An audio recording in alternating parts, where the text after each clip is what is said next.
Price increases in Singapore are continuing to slow as February saw the fifth consecutive month of easing core inflation.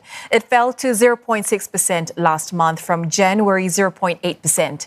Headline inflation, which accounts for accommodation and private transport, also cooled to 0.9% from 1.2%. Analysts say inflation is returning to pre-pandemic norms, a stark change from previous years.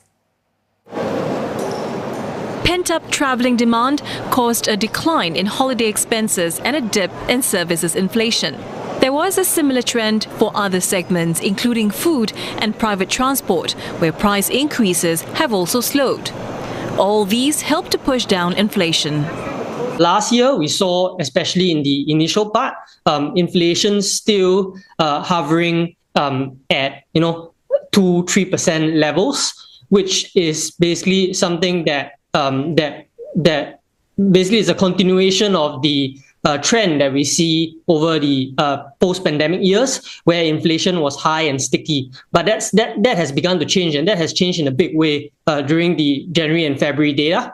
Government policies also played a part in the declining inflation. The changes in the qualification criteria for public hospitals and medical care, that does play into lower health inflation, and I think we saw that in January as well, right? And lower preschool fee caps. However, analysts warn that ongoing global uncertainty could also pose some risks of higher costs making a return. If the supply chain pressures start to come in again, tariffs cause a lot of shortages and diversion everywhere, or climate change cause weather-related disruptions, cause inflation to spike up again, or if, let's say, Trump's tariff cause a global recession. So there's really a lot of factors that can cause inflation to go out of hand. For now, market watchers say the situation looks stable.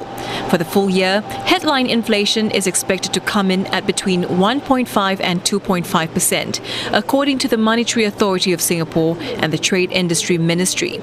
This is lower than what was seen in 2024.